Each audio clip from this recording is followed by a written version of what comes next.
This is our Hidden Killers half year in review with True Crime Today. A look back at some of the most compelling conversations about the biggest cases we're following for you right here over the last 6 months and first half of 2024. Here's another one of those conversations. This is the Hidden Killers podcast with Tony Brueski. Featuring former FBI Special Agent and Chief of the Counterintelligence Behavioral Analysis Program, Robin Dreeke.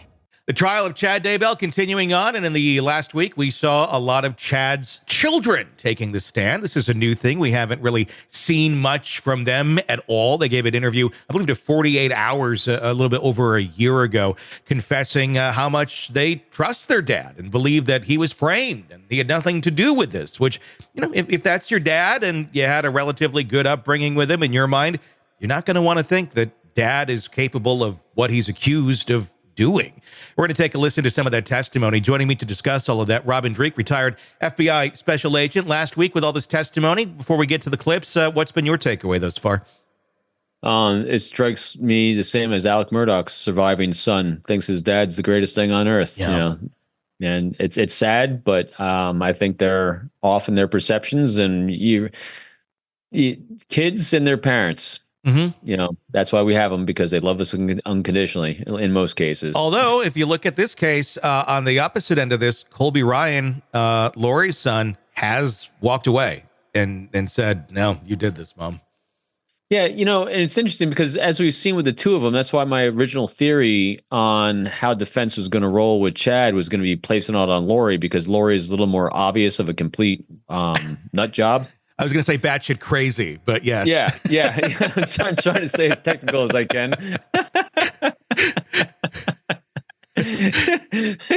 Yes. Boy, I hate laughing at cases like this. And so Chad has played the part of a semi-conscious human being, I think, for a part of his life. Sure. And just got, he turned into a moron teenager, really, that devalued human life to serve his own purposes and needs. And so I think what the children saw from him growing up obviously was a lot different than what Lori's did from her. Yeah, without a doubt. Let's take a look at some of this testimony. This is Chad's daughter. There's been a lot of question about Tammy's health. Was she healthy before she died? A lot of the Daybell camp saying, oh, no, she wasn't, not at all. But if you actually look at the facts, she took a lot of supplements. Doesn't necessarily mean that you're in bad health, but they certainly believed that she was. This is Chad's daughter talking about Tammy going to bed early and her enjoyment of drinking colloidal silver. Take a look. Her health started declining. I was really worried about it. She'd always been one to be able to meet the demands of daily life without being exhausted. And she started going to bed at before dinner some nights. It would be 5, 6, 7 o'clock at night. And she would sleep in too, if given the opportunity. So suddenly needing to sleep a lot was very confusing to me. Were you aware of any other health maladies that your mother may have suffered from? She had anemia. Okay. Were you aware of any medications that your mother may have taken? She preferred herbal supplements. She did take the generic form of the medication Prozac. Okay. That was the only prescribed medication that she regularly took. Were there any non-prescription medications or herbs or supplements that you're aware of? Oh, definitely. She really liked using colloidal silver was her favorite. It's Slow down for me. Colloidal silver? Colloidal silver. It's distilled water with particles of silver in it to the part per million. It tastes like you're drinking water out of a metal water bottle, and it can cure everything. Okay, and I say that with a smile because you really should go to the doctor instead of drinking. Calls for speculation. Go ahead. Yep.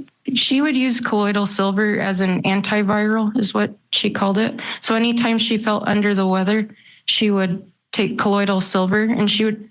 This calls for hearsay. Overruled. Go ahead.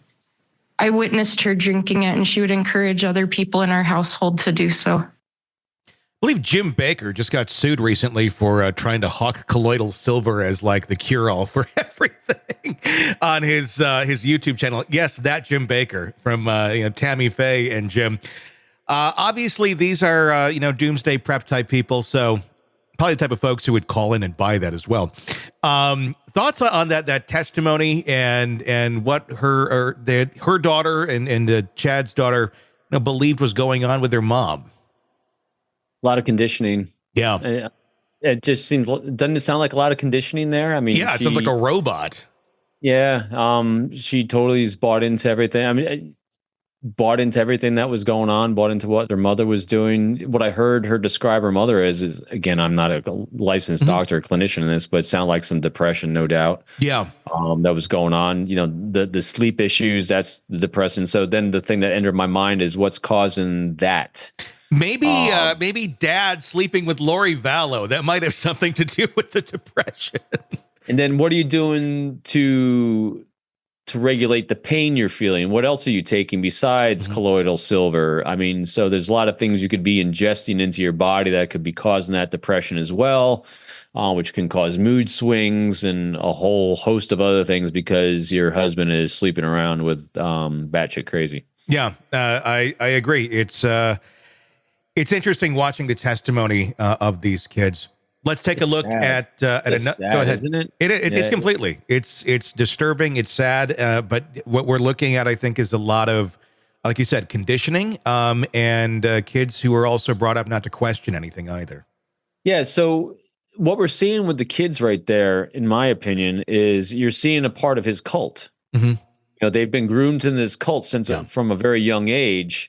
And so they're completely bought in because it's, again, when you throw the frog in the water and you slowly raise that temperature, eventually it's going to boil and it's going to have no idea. That's what I think you're seeing with these kids. Want to listen ad-free? Want advanced access to all of our interviews before anyone else? Become a True Crime Today Premium Plus subscriber on Apple Podcasts. You get every episode commercial-free. So you can binge on true crime until you can binge no more. Search True Crime Today Premium Plus on Apple Podcasts now, or go to our podcast page and sign up now. More of the Hidden Killers podcast next.